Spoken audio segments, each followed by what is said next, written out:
Hello everyone, my name is Eurofan and welcome to another episode of my review on. Today we'll be reviewing Altered Carbon, and for the respect I have for Joel Kinnaman and the respect I have for Altered Carbon Season 1, this is going to be a two-parter. So the first part is going to be Altered Carbon Season 1, the second part is going to be Altered Carbon Season 2 and the Altered Carbon as a whole, basically.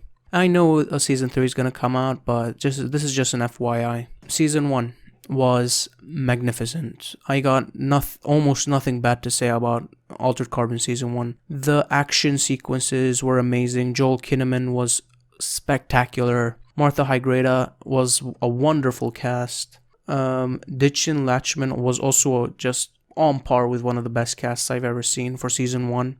Especially Joel Kinnaman. He stole the show almost every time he was on screen. The storytelling was amazing. They never focused fully on the main story, main plot line, except for the last 2 episodes, I think. And somehow they pulled it all together. Somehow they created this universe and they showed you the side plot lines and the effects and the consequences it has, the universe that they create. Basically, there are sleeves in Altered Carbon, and sleeves is basically the human flesh.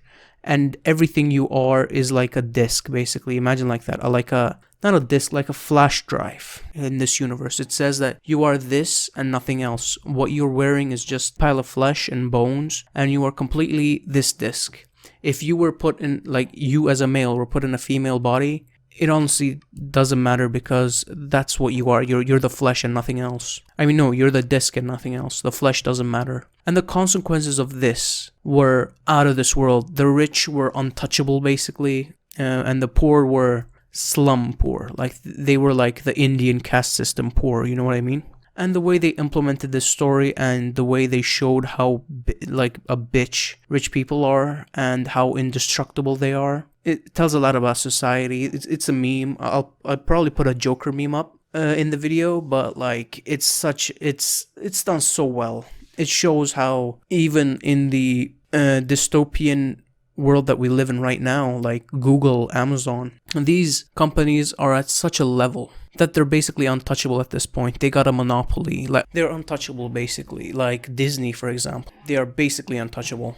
And it shows it paints a very vivid picture in this universe. It shows what kind of world it is. It doesn't pull punches in any way. There are a lot of titties in this movie. There's a lot of nudity, a lot of nudity. But it's never unnecessary, you know what I mean? It's this is a part of the story. This is what we want to convey in this. I can't think of one place where nudity was unrequired.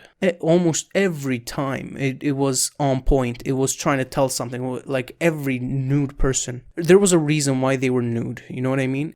The action sequences were so well put together. The B-plot was amazing of religion. There's a lot of religion involved also here. Not a lot, but it's hinted at here and there, basically. How technology can confront with religion and how they can go hand in hand, especially in 1 or 2 episodes. But it's never a bore or a chore to watch them, even if you're a non-believer or if you're a very religious believer. You might get something out of those episodes. Laeta Kalogridis does an amazing job.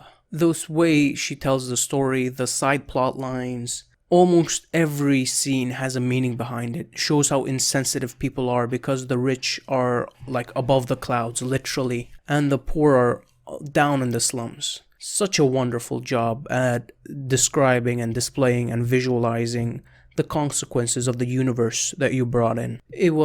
I got 1 or 2 complaints. I'll get into the complaints, and everything else is on par with one of the best ever. My complaints. I'm thinking of complaints right now. I'm actually actively thinking of complaints I had. There was this weapon where it shoots, and then there's a retractable bullet.